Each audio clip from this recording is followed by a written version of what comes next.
Hola, ¿qué tal?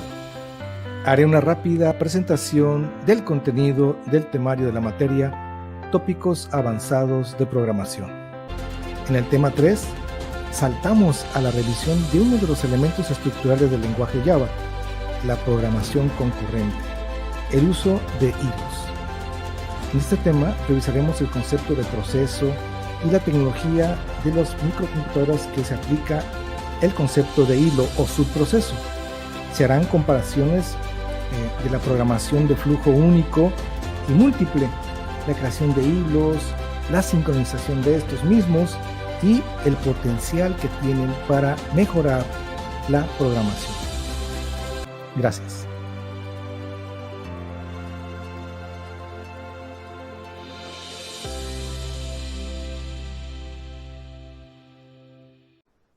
Y si revisamos así rápidamente, la concurrencia es una acción, volvemos al mismo, de concurrir distintas personas, sucesos o cosas en un mismo lugar o mismo tiempo.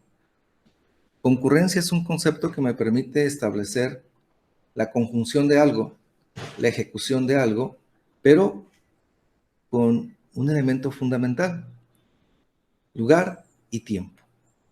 Si vemos esos dos conceptos, lugar y tiempo, es un poquito complejo, o se vuelve más complejo la situación cuando manejamos esos dos elementos fundamentales, lugar y tiempo. Eso crea la concurrencia. Pueden ser personas, sucesos o cosas en un mismo lugar o mismo tiempo. Cualquiera de las dos.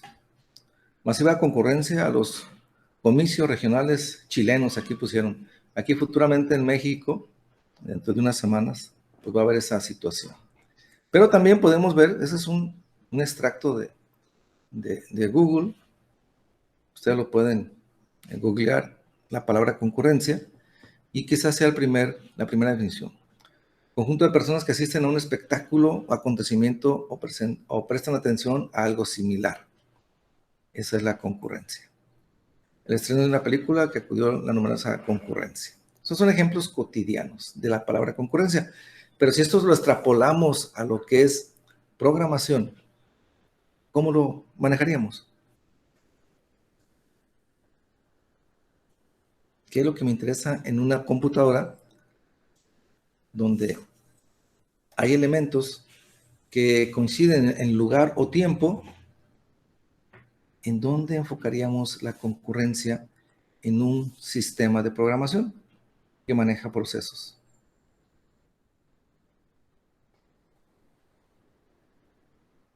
¿Dónde han visto ustedes que se maneja ese concepto en programación? ¿Nunca lo han checado en programación? En el mismo manejo de los procesos. Ajá, en el manejo de los procesos, pero ¿cuántos se vuelven concurrentes? ¿Por qué se vuelven concurrentes? ¿Para qué se vuelven concurrentes?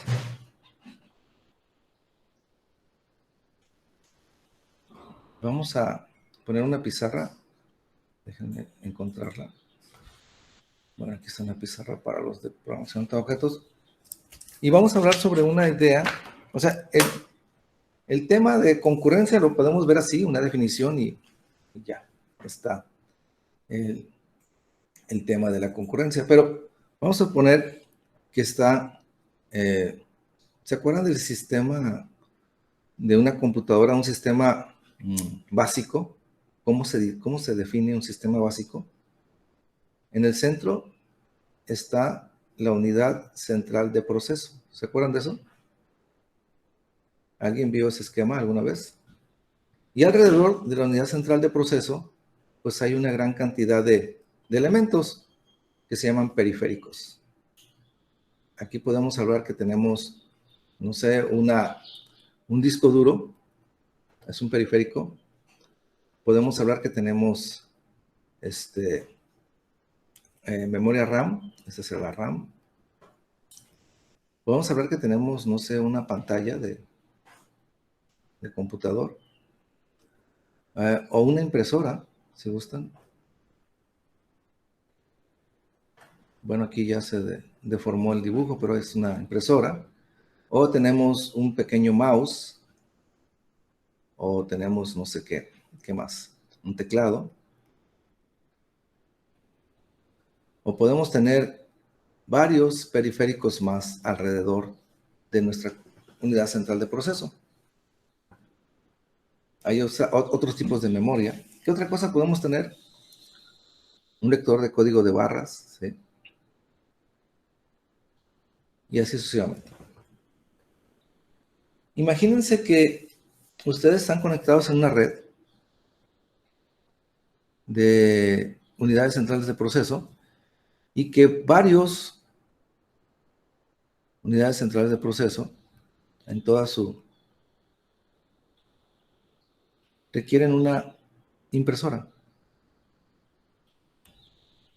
También yo la requiero, y hay otra unidad central de proceso, otra computadora pues, que la está requiriendo. ¿Cómo comparten ese recurso? Se han conectado a una red, en una red que para N máquinas, N computadoras, ¿hay una sola impresora? ¿Alguien ha tenido esa posibilidad?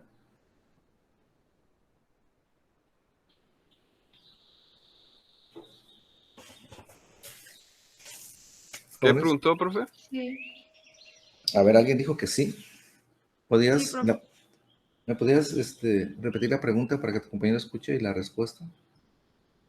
Que si alguien ha tenido una impresora. Ah, sí, yo. No, pues no fue la pregunta. A ver, jóvenes, la pregunta fue, ¿alguien ha tenido la posibilidad de estar en una red y compartir una sola computadora entre varias, una sola impresora entre varias computadoras para manejar sus impresiones? Que en el lugar donde esté esas personas, que cada quien tenga su lab, su PC, no sé, solamente hay una impresora conectada en red para todos. ¿Alguien Sí, ha tenido esa sí, profe. experiencia? Ok. Sí. ¿Y qué pasa con esa experiencia? ¿Qué pasa cuando concurren todos y requieren todos al mismo tiempo? Ya estamos en lugares diferentes posiblemente, pero al mismo tiempo requieren la impresora. ¿Qué pasa? Se genera una cola de impresión. Ajá, se genera una cola de impresión. ¿Y eso qué significa? Que la impresora primero va a tomar la primera petición de impresión, luego Ajá. va a acumular la segunda, la tercera y así va a ir sacando las impresiones Y hasta que se libere. ajá, así de sencillo. Entonces, ¿qué pasó? ¿Por qué sucedió eso? ¿Por qué se generó una cola de impresión? Porque la impresora solo puede imprimir por decirlo, un documento o archivo por vez, a la vez. Así es, porque es un recurso que tiene ciertas limitaciones y cuando varias personas requieren el recurso, lo más conveniente es dar turnos. ¿Por qué? Pues para tener un orden. En un proceso de este tipo, quien va a requerir una impresión, a lo mejor dicen, vamos a manejar una cola, y cuando hablamos del proceso de cola, ya todos llevaron, bueno, espero que ya la mayoría haya llevado la materia de estructura de datos, y pues ya saben que es una cola de procesamiento, ¿no? Ya llevaron la estructura de datos, se la están llevando. Ya la llevaron. Ya, profe. Entonces saben que es una cola, que tiene ciertas políticas. Hay varias formas de manejar una cola. El primero que llega es el primero en ser atendido, pero hay varias formas de manejar una política de una cola. Entonces, cuando concurren varios procesos de impresión, donde ya ocupamos un resultado que va a generar un recurso, en este caso la impresora, pues el recurso es compartido. Entonces, yo estoy compartiendo el recurso. Puede haber que en la cola de impresión haya procesos que están solicitando a la impresora y pues no es lo mismo que te imprima una hoja a ti y luego a la segunda hoja se le imprima a otro recurso, a otro solicitante, porque si son 1000 hojas, pues al final vamos a tener un problema para distribuir y saber de quién son las hojas que se imprimieron. Entonces, necesitamos manejar una acción o un control diferente de esa concurrencia.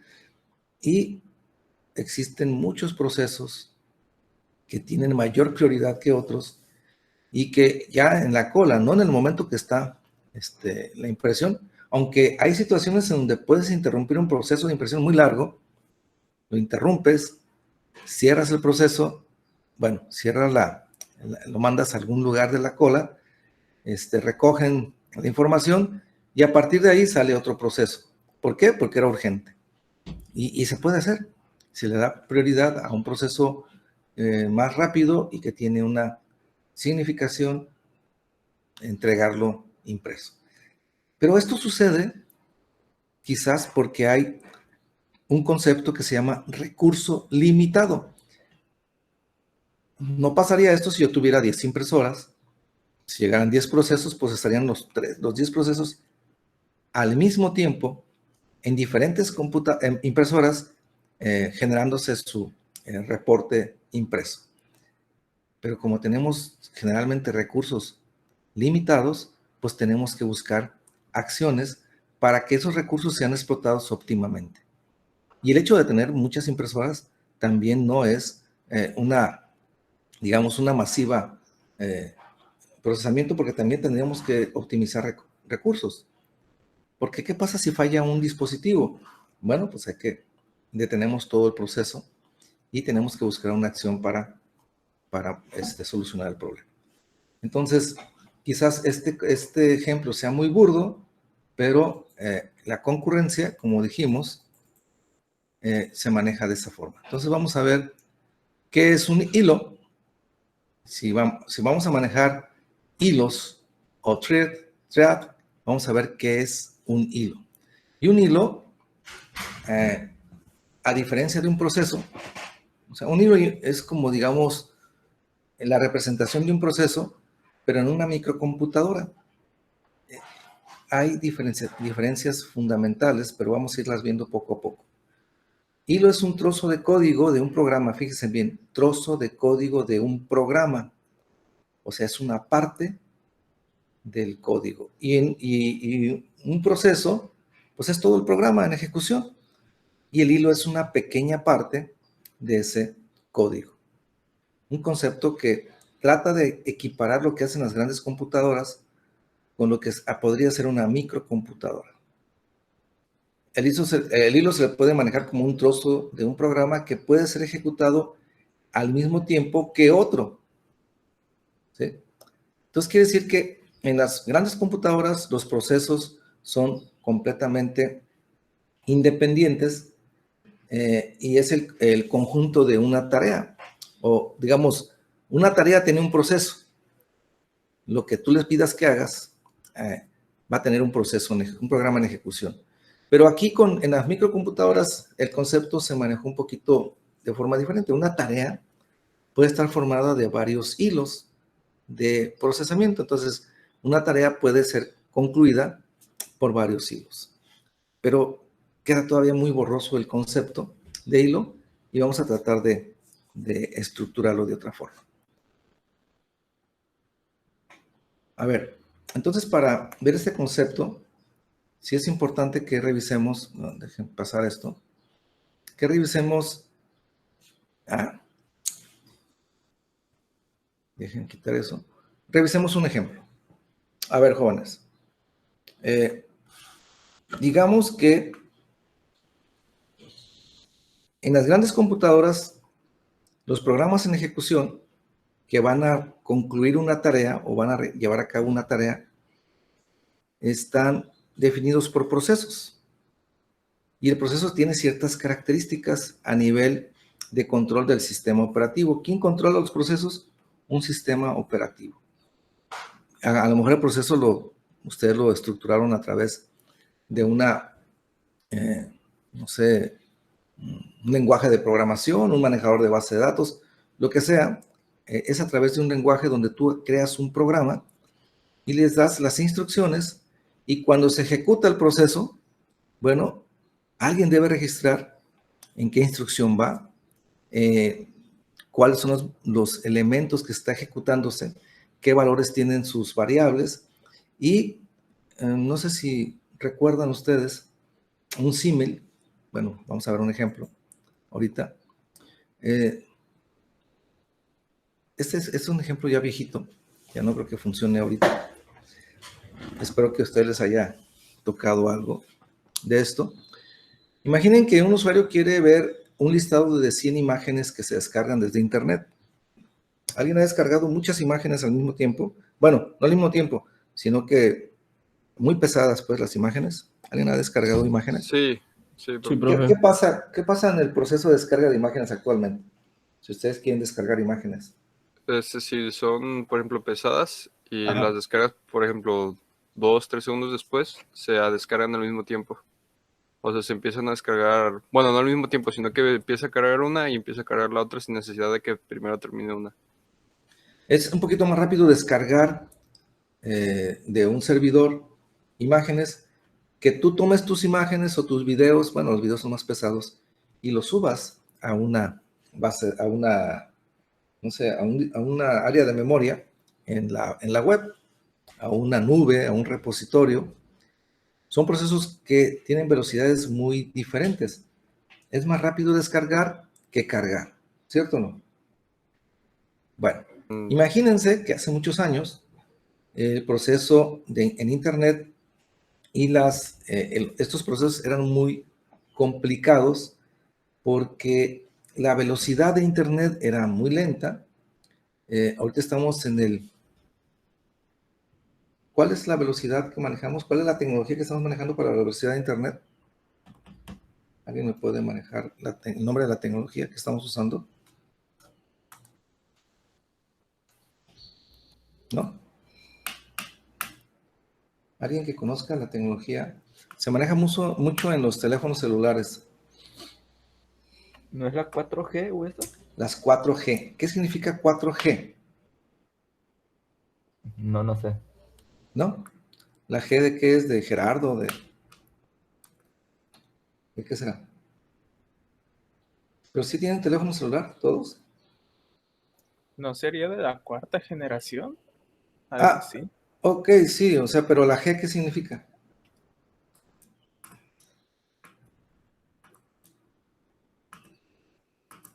¿Tiene que ver con alguna unidad de medida, de velocidad o algo? Se los dejo de tarea.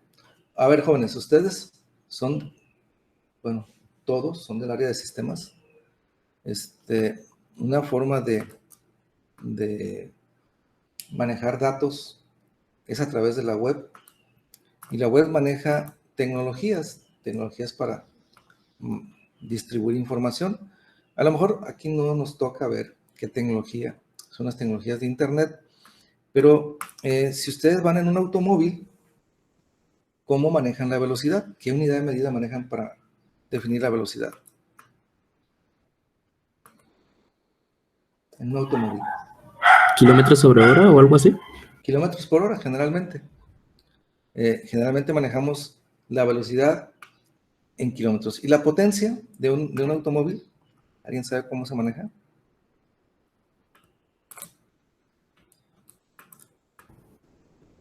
O de un motor, pues. No recuerdo si era caballos o Caballos de torque o algo fuerza. así.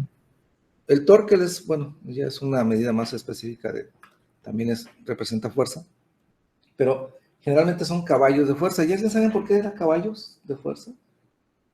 ¿Por qué por qué se maneja esa unidad de medida? Compran un motor eléctrico y dicen, no, pues que sea de un cuarto de caballo. ¿Alguien sabe por qué se maneja esa medida? Bueno, no está tan metida al proceso. En computación manejamos una medida de velocidad.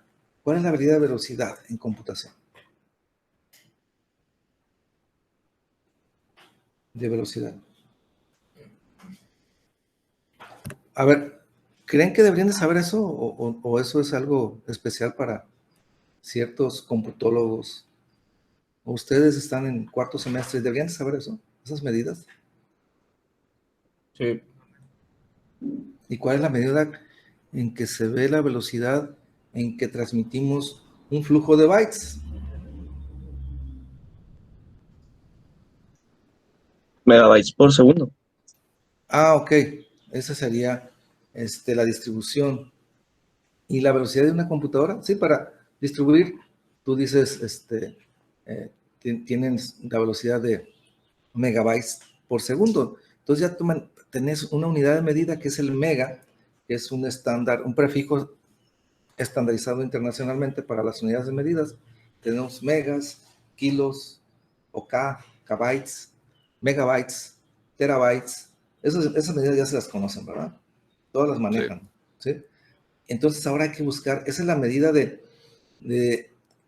en que yo manejo el volumen de bytes que estoy moviendo en una unidad de tiempo que es el segundo, ¿sí?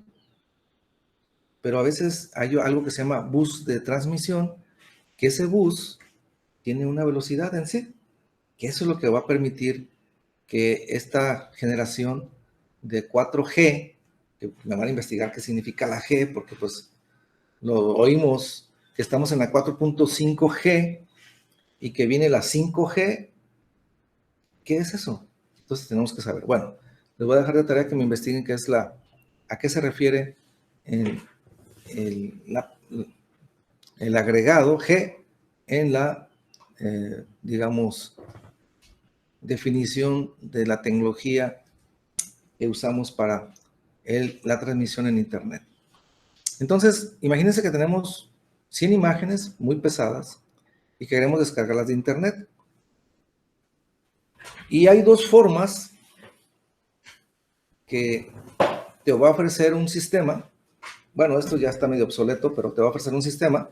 Y ustedes me van a decir cuál preferirían de las dos formas para descargar ese proceso de imagen. Se lo voy a relatar aquí muy rápidamente. La primera opción va a descargar 100 imágenes haciendo esperar al usuario con una pantalla de descargando hasta que se descarguen todas las imágenes. Luego podrá ver el listado de las imágenes. Que eso era lo que pasaba hace muchos años por esos problemas de velocidad de transferencia de bytes entre una terminal o una, digamos, banco de información, un servidor, como ustedes quieran llamarlo, y un usuario. Entonces vamos a poner que haciendo, digamos, este es el Internet, que tenía una baja velocidad, aquí tenemos un dispositivo, y ustedes pedían descargar imágenes, y en lugar de que se vieran las imágenes, aparecía una pantalla que decía descargando archivos de imágenes de alta resolución, descargando el archivo 10 de 100, tasa de descarga 836K bytes entre segundo, quedan 40 minutos, mostrar el progreso de cada archivo individual. ¿Se acuerdan de eso? ¿Alguien le tocó ver eso? sí, profe. ¿A alguien todavía le ha pasado esto con alguna descarga? Sí, en algunos casos. Sí, con archivos pesados. Sobre todo con archivos muy grandes y si se van a un servidor de esos servidores que no son muy queridos por los derechos de autor, Mega, no sé cómo se llaman algunos lugares donde estás descargando de alguna forma sin autorización algún software, pues así te vas, ¿sí? Hasta que termina. Pero aquí estamos descargando imágenes. Entonces un usuario, pues tendría que estar esperando ahí los minutos y le va marcando hasta que puede tener. La otra opción, mientras se descargan las 100 imágenes, el usuario puede ir viendo y a lo mejor usando las que ya se descargaron. Quiere decir que esta es otra segunda opción. Aquí tenemos el Internet y mi dispositivo y empiezo a descargar imágenes y algunas imágenes ya están descargadas y otras imágenes están en proceso de descarga. No puedo utilizarlas todavía, pero ya dentro de mi sistema, yo ya puedo usar las primeras imágenes que están completamente descargadas. La pregunta es, como usuario, no como programador, como usuario, Bueno, parece que aquí PowerPoint tiene un pequeño problema. Bueno, así pasa. Ya ven la alta velocidad, el usar el... Voy a reiniciar el programa porque falló PowerPoint. Bueno, esa es una situación también. No sé si falló PowerPoint o falló mi conectividad total. ¿Sí me están escuchando, jóvenes, o no? Sí, profe. Creo que falló PowerPoint por ahí. Eso de tenerlo pirata, pues como que no funciona, ¿verdad? No, no es pirata este. Bueno, hasta ya me quitó el programa. Está bien. Órale. Aquí está. Entonces vamos a irnos con... Aquí estamos. Ok, entonces, en esta segunda opción, ¿cuál opción eligieron ustedes? ¿Cuál les gustaría tener siempre cuando estamos hablando de imágenes o de videos o de... La segunda. La segunda es mejor, pero a veces no se puede, ¿verdad? A veces, aunque quieran, el proceso está de una forma. Esto depende de cómo está programado la secuencia. La opción 1 descarga 100 imágenes haciendo esperar al usuario con una pantalla de descargando hasta que se descargan todas. Luego podrá ver el listado de las imágenes. La opción 2, mientras se descargan las 100 imágenes, el usuario puede ir viendo y usando las que ya se han descargado. Claro que nos gustaría tener la opción 2. ¿Qué implica la segunda opción? Como programador, ¿qué creen que implica la segunda opción? ¿Más procesos? Más procesos. ¿Alguien más? Como usuarios, ni nos damos cuenta. Como usuarios, más bien nos quejamos de que, qué lento es esto, pues, ¿a quién se le ocurrió hacer esta cosa? Ya llevo aquí 2 horas y no termina. Nos quejamos como usuarios. Pero como programador, ¿qué está pasando? Hablamos de un concepto que se llama primer plano. ¿Alguien sabe cuando hablamos de primer plano en programación? ¿Alguien me puede decir qué estamos diciendo cuando hablamos de primer plano? O de segundo plano. ¿Qué sería primer plano y segundo plano? En la primera opción, a ver, tienen otros nombres en inglés, pero ahorita estamos hablando en español. ¿Alguien ha oído hablar de estos dos conceptos? Primer plano, segundo plano. En su teléfono celular, ¿alguien ha oído hablar sobre que hay programas corriendo? Programas corriendo es un proceso. Programas ejecutándose en segundo plano. ¿Han oído hablar de eso? Sí. ¿Y qué significa? Que puede estar haciendo otras cosas mientras se descarga las imágenes en este caso. En este caso. Y eso se llama Segundo plano. concurrencia. ¿Sí? Eso es concurrencia. Estás haciendo 2 cosas al mismo tiempo, pero el usuario una la ve y otra no la está viendo. Entonces es más complejo programar en segundo plano. Pero se supone que esto se llama concurrencia. Si el programa, tú tienes procesos en segundo plano para estar haciendo algo que el usuario todavía ni siquiera le interesa saber qué estás haciendo, pero te está dando un resultado. Entonces, primer plano, aquí se ejecuta, bueno, vamos a tomarlo como que primer plano podríamos ejecutar únicamente un hilo llamado hilo principal, estilo que trabaja con las vistas, aunque podemos también manejar multihilos en primer plano, no hay problema, ¿sí?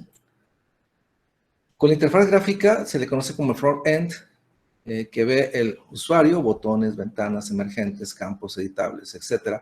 Pero también pueden estar en concurrencia, ¿sí? Pero estamos hablando de planos. Aquí es donde el usuario interactúa de manera directa. Además, todo lo que pasa aquí lo ve de alguna forma, lo siente, es como una forma de estimular al usuario porque está interactuando con una interfaz que puede él manipular. Pero el segundo plano es una característica donde al mismo tiempo, en el mismo momento, se manejan otra información.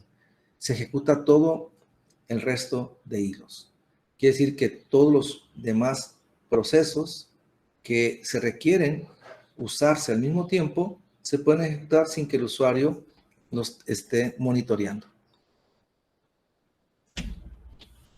Entonces, generalmente es el back-end lo que no está viendo el usuario, y ahí se supone que no tienes que programar una interfaz compleja, porque a veces el usuario ni siquiera observa esos procesos. Por lo tanto, esos procesos quedan como denominados en segundo plano, porque son procesos que requieren más tiempo y no requieren la supervisión ni interacción del usuario. En segundo plano, el usuario no lo ve, es más, ni le interesa. Para el usuario no existe ese elemento. Y muchos usuarios que no tienen conocimiento de programación, pues no se dan cuenta que tu programa está haciendo algo y tú ves los resultados en la pantalla, pero internamente sigue procesando, o desde antes de que tengas un resultado en la pantalla, ya hay un proceso en segundo plano que se está procesando.